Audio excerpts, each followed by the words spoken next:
Hi guys. First of all, I'd like to start by saying that my real presentation isn't going to be in my room here. It's actually going to be in a classroom at school, so that way I can have a projector, so I can project my PowerPoint onto the whiteboard there, so everybody can actually see it clearly and read it without problem instead of, you know, taking it off my phone and trying to squint and read it on this laptop here. So let's get started. Uh, My informative speech is going to be about the dual athlete, the dual professional athlete, Bo Jackson. He was born on November 30th in 1962 in Bessemer, Alabama. His real name is actually Vincent Edward Jackson, which most people don't know. Uh, there's actually a story about how he became known as Bo. As a younger kid, he wasn't a good kid at all. He would break windows, steal bikes, and beat up other kids. There's actually a story about how he uh, he spent so much time beating up kids that he would actually hire other people to beat up different kids for him because he just didn't have the time to. Because of the way he acted, his brothers started calling him a wild boar, and that just became shortened to Bo. So that's how he got to be known as Bo Jackson. Because of his actions, he was sent to reform school in Bessemer. Here is where he shaped himself into being the man that he is today. He started devoting all of his time into school and athletics, which is probably the main reason why he grew up to be, the spectacular athlete that he was. Um, an example of how devoted he was to athletics, at the age of 13, he was bumped up into the Industrial League in Bessemer, which is the baseball league that they have down there. In this league, he was actually playing against grown men. So if you can imagine how hard a grown man could throw a fastball compared to a 13-year-old, it's pretty amazing that he could actually compete with them. But knowing how big Bo Jackson was, he was probably bigger than some of the adults that he was playing against at the age of 13.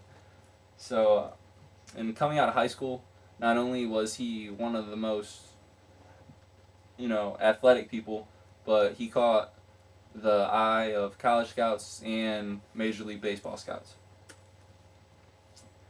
He actually was drafted by the Yankees, but he turned down their contract to go play 3 sports at Auburn University. It's one thing to be a dual sport athlete at the Division I level in college, but it's unheard of to be a 3-sport athlete at a Division I college, which is what Bo Jackson did. He played football, baseball, and ran track. He actually qualified for the U.S. Olympic track and field team. In baseball, his freshman year, he was already the starting center fielder and batting .297, which is really good for college. In football, in 1985, he led his team to the Sugar Bowl, and because of him, they won that game. That year, he led the nation in total yards over the season, yards per game, touchdowns, and average yards per carry. This performance of that year led him to win the Heisman Trophy. So he was the Heisman Trophy winner of 1985. Coming out of college, Bo was actually drafted by both a football team and a baseball team. He was drafted by the Kansas City Royals in 1986. Oh, gotta cancel this thing here. My bad. He played for 3 teams while he was in the pros. In baseball, he played for the Royals, the White Sox, and the Angels. He had 4 20-home run seasons. He was the All-Star MVP in 1989.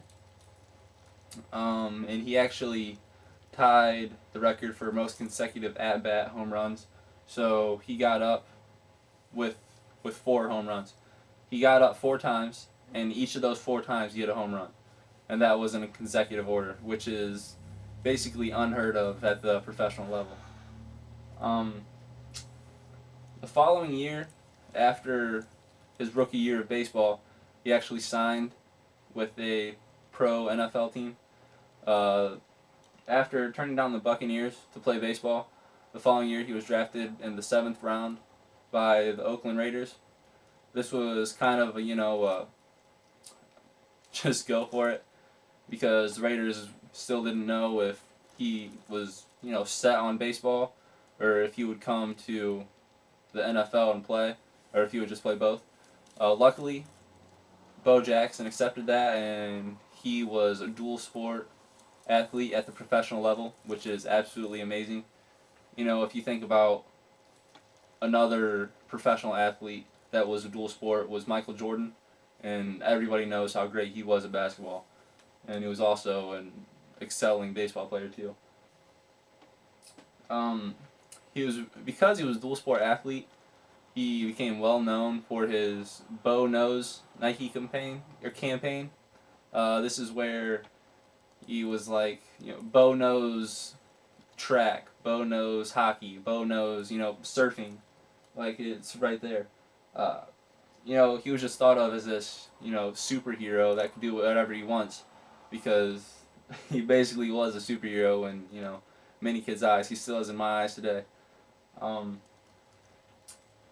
his rookie year, just a few months into his rookie year, actually, he broke the Monday Night Football rushing record with 221 yards, which is actually really great for a rookie.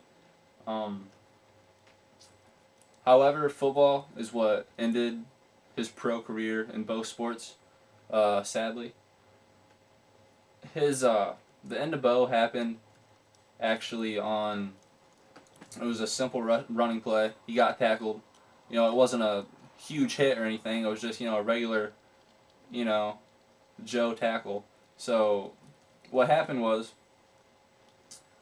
pretend that this is his hip joint. When he got tackled, his his leg was put in an awkward angle, and his hip dislocated. And when he was on the ground and rolled over, it popped back into place. As soon as he did that, as soon as he rolled over, he knew something was wrong, because he got up, walked a little bit, and then fell right back down. Um, this actually developed into a condition known as a vascular necrosis, which is where when he dislocated it and popped it back into place, it severed all of the blood supply that went to his hip, which eventually caused to deterioration of the bone and the cartilage itself. So this caused he had to drop out of professional sports in general. He had surgery to get an artificial hip. Sadly, he never returned to football, but however, he did return to baseball for 1 year for the White Sox. Uh, he's known as the only baseball player, or the only professional player, to play with an artificial hip, which I think that just, sets in stone the determination and, just pride that Bo Jackson had as a man. There is no telling how great he could have been. Actually, in the 1998 class, in 1998, he was elected into the College Football Hall of Fame. So if you could imagine, if he would have had more than 4 years in the NFL and baseball, he could have been a special player. I personally believe that he could have been a Hall of Famer in both sports, which he already goes down in history, but it would be amazing if he was still playing. Um, yeah, there's just no telling how great he could have been. When he came back to baseball, there was glimpses of the old Bo, but it still just wasn't there. So the White Sox actually released him after that year. Although the first time that he pinch hit for somebody, which was where they sub out a guy and sub somebody in just to hit for him. Bo actually hit a home run on his first at bat when he was back, and I think that just satisfied him. Hey, I still got it. But after that, his hip just didn't allow him to be the great athlete that he was. So that was the end of Bo, sadly. But that's just how it is.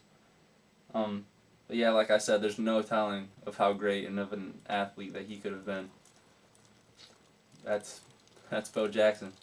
Thanks for listening.